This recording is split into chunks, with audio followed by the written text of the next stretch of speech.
Partis de Toulouse, les broussards volent en formation serrée, cap plein sud.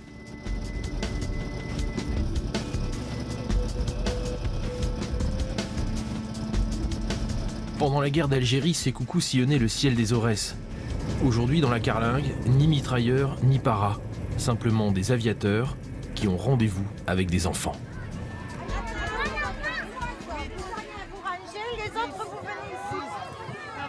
Sur le petit aérodrome de Lézignan-Corbière, plusieurs classes attendent le passage des avions. Et les élèves ont des lettres à poster. On souhaite qu'on soit tous égaux, même si on est red, yellow, pink, blue, white et black. Et qu'on puisse tous jouer en paix. On a fait ces lettres de paix pour que les avions de l'aéropostale les donnent à d'autres enfants dans le monde. Ce ne sont plus les avions de l'aéropostale qui emportent les sacs de lettres, mais ceux du raid Latécoère. 100 ans après, ils renouent avec la règle fondamentale, le courrier doit passer.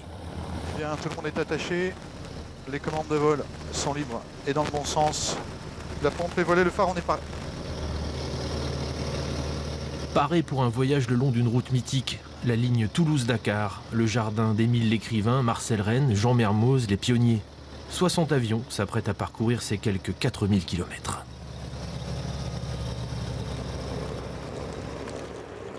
Ce matin, les équipages du raid se sont rassemblés sur le tarmac de Perpignan. Au milieu des hélices, le nom de l'un d'entre eux résonne particulièrement. Premier vol officiel du raid, donc c'est-à-dire qu'on va voler de Perpignan à Sabadell. On décolle à 9h locale. Alban sera aux commandes, commandant de bord à gauche. Je serai son instructeur à droite. Copilote. Copilote. Ouais, copilote. Pas instructeur. Et... Ah ouais, copilote alors. Pas instructeur. Copilote. Et on en aura pour combien de temps de vol? À peu près 45 minutes. Ouais, 40-45 minutes. Le lieutenant-colonel Hervé de Saint-Exupéry a remisé ses galons pour suivre sa fille Alban sur le raid. Il est pilote de chasse, elle veut devenir pilote de ligne. Les Syntex ont ça dans le sang. Leur appareil est leader du premier groupe qui va s'élancer sur l'Espagne. À droite et vous arrivez directement au seuil 33. Quand on est tous étalés dans l'espace, ça veut dire que tout le monde ne pourra pas écouter ce que dit le leader. Donc ceux qui sont dans le premier tiers, voire au milieu, répercutent après les infos à ceux qui sont derrière. C'est un vol très court pour se mettre en jambes. C'est bon? C'est bon. Fly safe. Le soleil monte lentement sur la Méditerranée. Les avions du raid passent au large des côtes pour contourner les Pyrénées avant de plonger sur Barcelone. Pour certains, un vol sans histoire, pour d'autres, un vol historique. On est actuellement à 1400 pieds, à 156 nœuds, et tout est dans l'air. C'est la première fois depuis Antoine que la famille Syntex suit le trajet de l'aéropostale. Donc la première fois depuis 100 ans que des Saint-Exupéry réempruntent la ligne aéropostale depuis Antoine de Saint-Exupéry. À l'approche du terrain, exit l'émotion, place à la concentration. Aligné avec la piste. Allez, elle fait 1000 mètres de long ou un peu plus, donc là il faut être précis.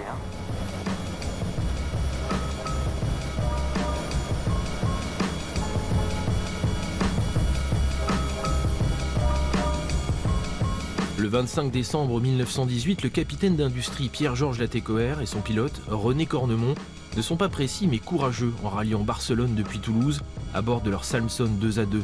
Avec cet exploit, l'avionneur frappe un grand coup. Il démontre la faisabilité d'un projet qu'on juge alors impossible. Sa compagnie aérienne est la première à acheminer le courrier par-delà les Pyrénées. Mais dans la tête de son créateur, elle s'étend déjà beaucoup plus loin. Au moment où il lance la ligne, il se préoccupe de rallier surtout le Maroc. Et pourquoi le Maroc? Bien parce qu'il y a des troupes françaises importantes stationnées au Maroc. C'est la guerre du Rif à ce moment-là. Et on écrit beaucoup. Les familles écrivent à leurs fils qui combattent et les soldats écrivent à leurs parents.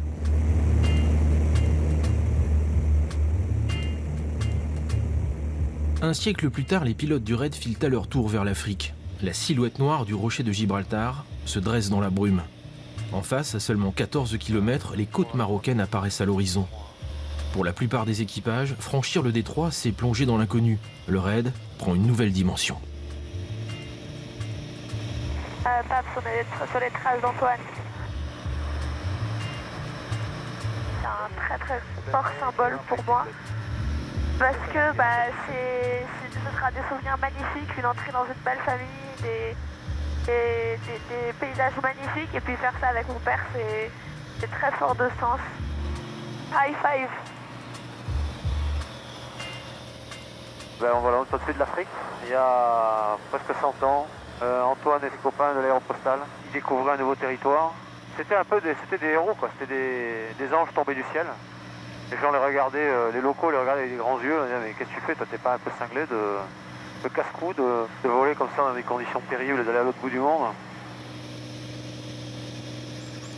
Après avoir passé Casablanca puis Marrakech, le raid met le cap sur Essaouira, à 1700 km de Toulouse. Nous sommes à Ariad, un douar perdu dans la campagne, à 40 minutes de route d'Essaouira.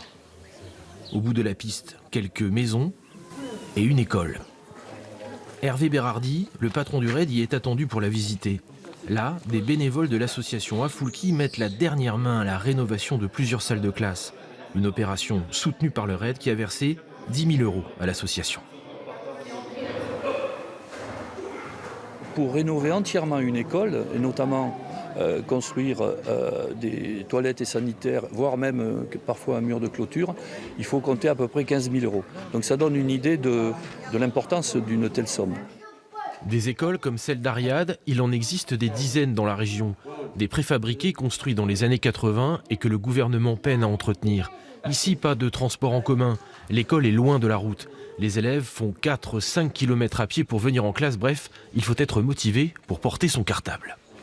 العمل اللي قمت به الجمعيه عمل زين تيساهم في جذب التلاميذ تاعت الجماليه للمدرسه تاعت الجماليه للمدرسه وكيجبد لنا كيساعد التلاميذ على حب المدرسه وعلى المدرسه. Ces préoccupations plus terre à terre sont dans l'ADN du raid. Chaque pilote inscrit doit récolter des fonds, 1 000 € destinés au financement d'actions solidaires. Le raid de la TECOR, ce n'est pas un voyage, c'est un projet. Chaque participant du raid s'engage à soutenir le projet raid de la TECOR aéropostale. Le projet raid de la TECOR aéropostale, c'est quoi? C'est un projet historique, c'est un projet culturel, c'est un projet solidaire qui est respectueux de l'environnement et qui a pour objectif l'inscription de la ligne au patrimoine culturel de l'UNESCO. Grâce à cet engagement, Hervé Bérardi vient de décrocher le haut patronage de l'UNESCO, une première étape sur un chemin difficile, sauvegarder un patrimoine commun à plus d'une dizaine de pays. Mais le raid ne raconte pas simplement l'histoire de la ligne, parfois il l'écrit. Tarfaya, à 500 km au sud d'Essaouira. La ville, rongée par le désert et bordée par l'Atlantique, c'est l'escale mythique de l'aéropostale. Ici, pas de tarmac, mais comme autrefois, une piste de sable, où tous les avions du raid se sont rassemblés.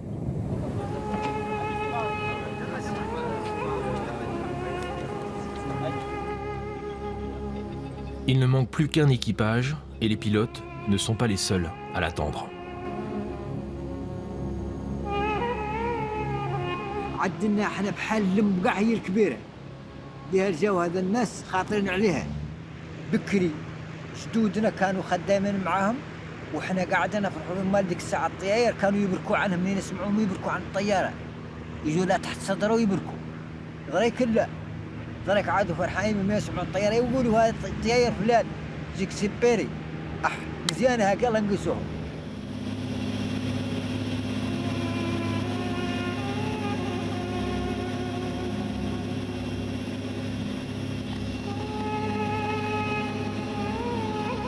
Et Tarfaya du dispositif passage dans 1 minute. Hervé et Alban de Saint-Exupéry, escortés par 2 équipages de l'armée de l'air française qui suivent le raid, débouchent dans le ciel. Ils effectuent plusieurs passages au-dessus de la piste avant de se présenter pour l'atterrissage.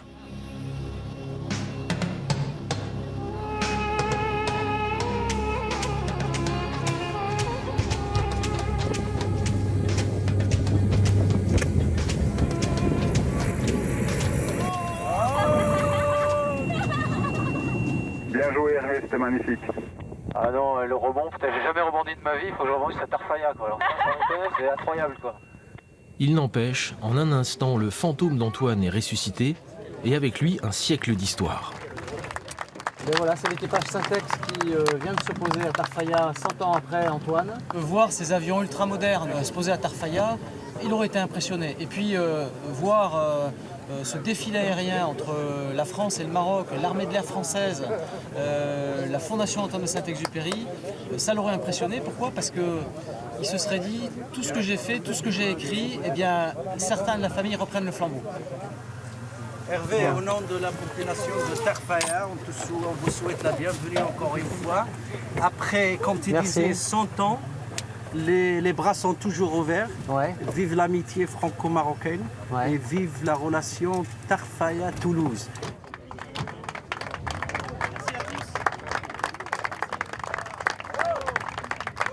Saint-Exupéry, l'écrivain, est né ici à Tarfaya, on dit, entre désert et mer. Le Petit Prince est né sur une dune, donc c'est ici à Cap Juby une autre fois.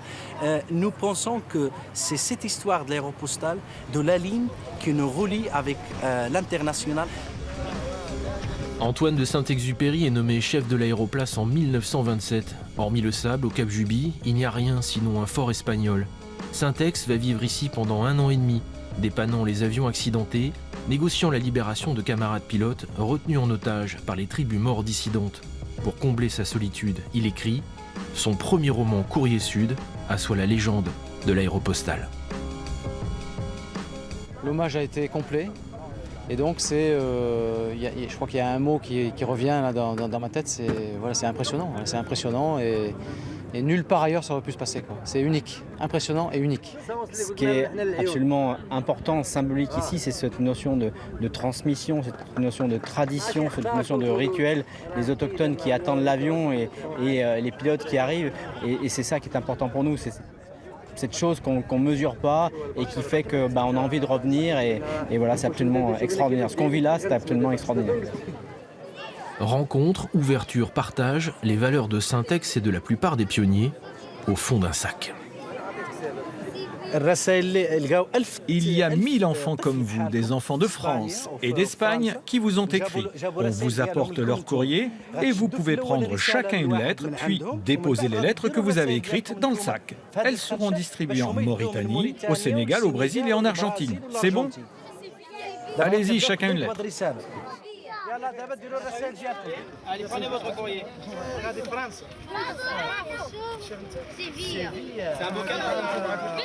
Le courrier est passé, les pilotes rentrent au campement. Ce soir, bivouac au bord de l'océan. La nuit sera courte. Demain, ils ont rendez-vous avec la Mauritanie.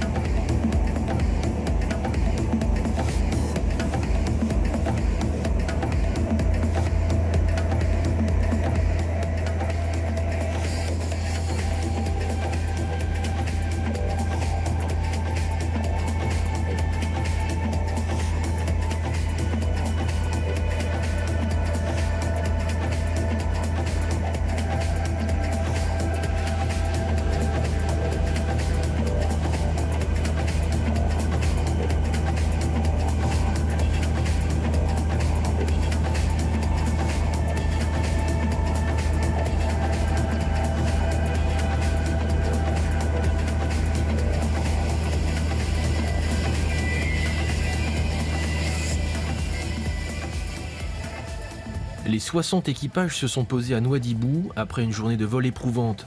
Partis depuis une semaine, les machines commencent à souffrir. Plusieurs poses d'avion, c'est avec l'étape d'hier, le sable.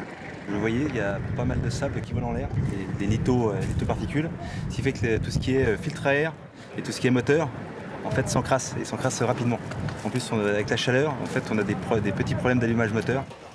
Les mécanos, eux, n'ont pas fini de trimer. Outre les pépins techniques, il y a 60 avions à ravitailler et les pleins se font à la main avec une simple pompe, comme au bon vieux temps. Je vais dire un merci à toute l'équipe du refueling parce que grâce à vous, on est là ce soir. Vous avez été d'une efficacité à Darla. Allez, tu m'adaptes. Allez. Malgré l'aide des pilotes, le travail reste harassant, surtout quand le thermomètre dépasse les 40 degrés. Aujourd'hui, malheureusement, voilà, il y a pas mal de gens qui sont malades, parce que c'est aussi difficile à le gérer. Voilà, entre la chaleur, la fatigue et tout, les corps sont éprouvés. Dans ces conditions, plusieurs pilotes ont été contraints d'abandonner l'aventure, mais pas question de ralentir. Le point commun entre le raid et l'aéropostale, c'est la cadence. Le plus difficile, c'est le rythme. C'est d'arriver à mettre la caravane en route. On l'a vu ce matin, la météo n'était pas bonne. J'avais dit aux gens, on veut partir tôt. On est optimiste, mais c'est une longue journée, il faut partir tôt, sinon on n'arrive pas à amener tous les avions ici à Nouadhibou. Du coup, le jour de repos qui s'annonce tombe au mieux. Les pilotes poussent jusqu'à Dakar et troquent leurs avions contre un bateau. Cap sur l'île de Gorée.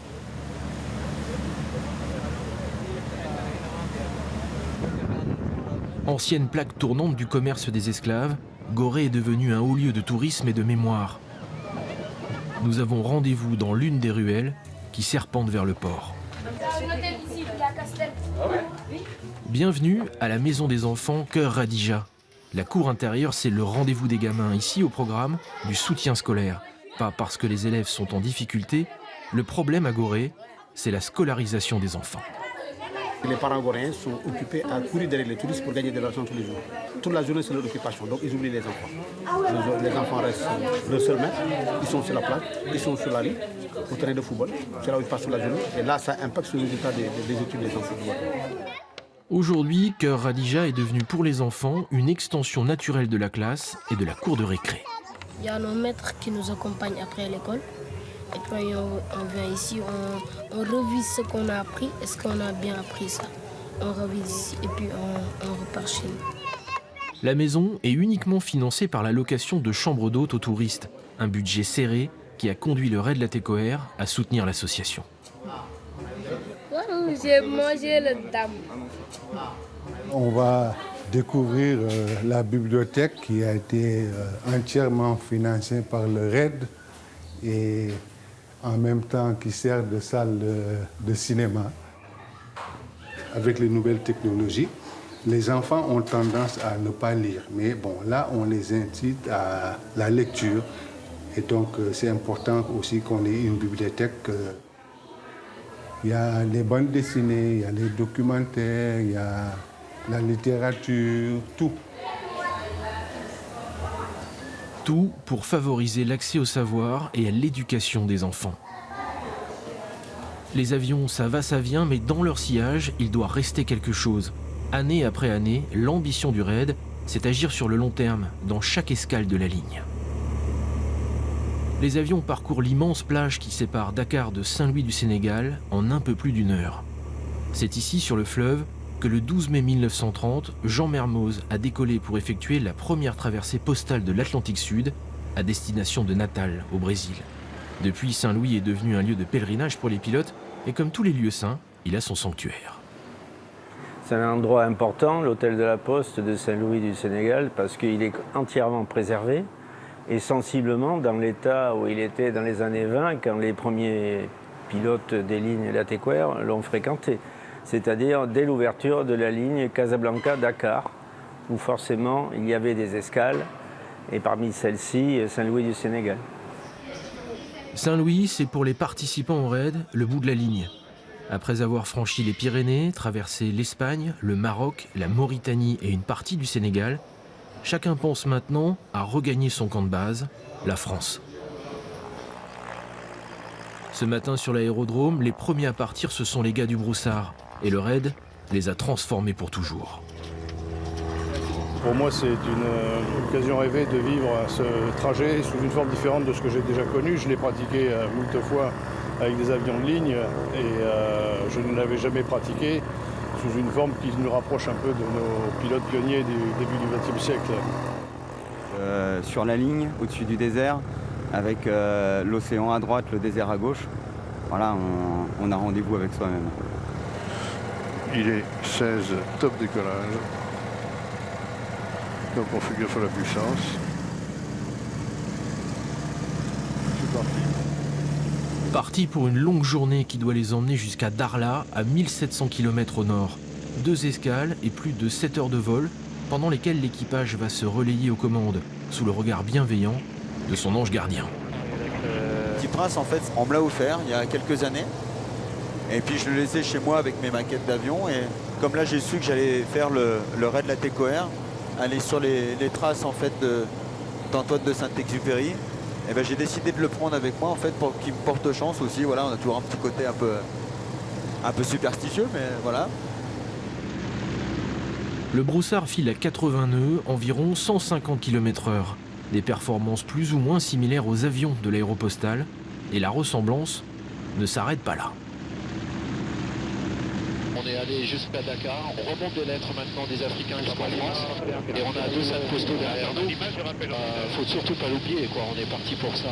Et l'échange va continuer avec les classes. Quand on va arriver en France, ça va être redistribué, il y aura tout un travail dessus.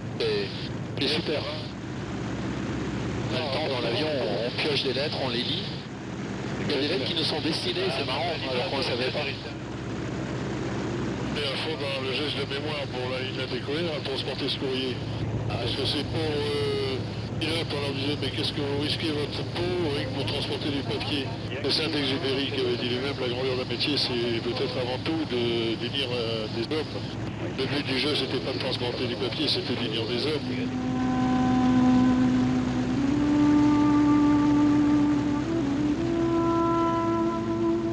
Passé l'ancien Cap Blanc dans la région de Nouadhibou, un avion du raid rejoint le Broussard, l'escorte pour un temps, avant de le laisser poursuivre sa route vers les sables du Maroc.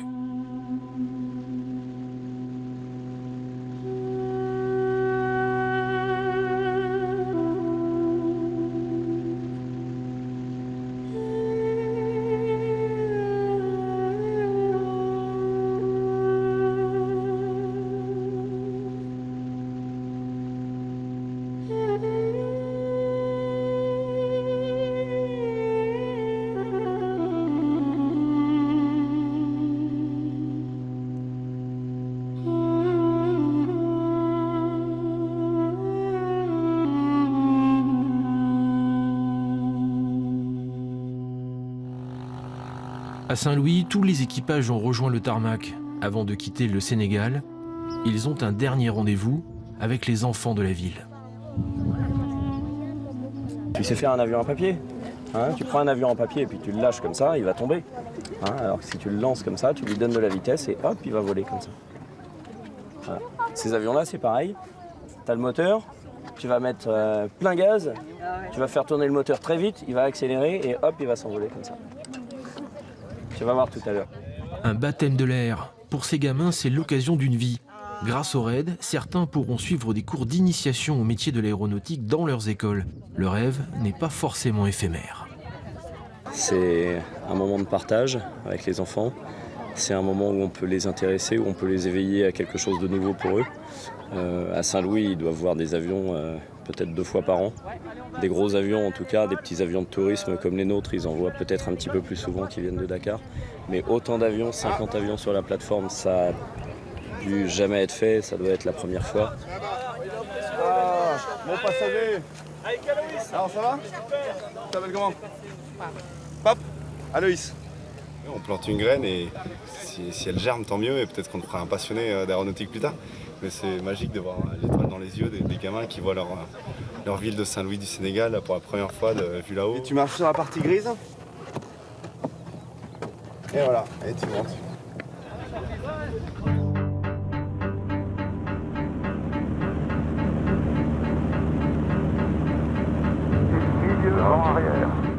Tu veux faire le décollage? Ok. On va attendre qu'il y ait 70 écrit. Et quand je dirai, tu vas tirer. Mais pas super fort.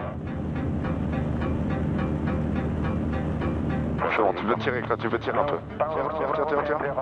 Tire. Pas trop fort.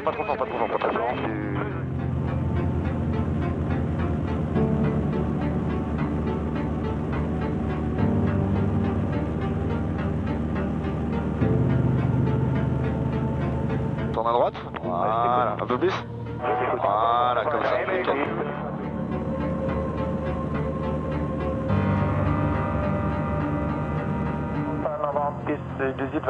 Elle est où ta maison alors? Elle est là-bas. Elle est là-bas, tu la vois?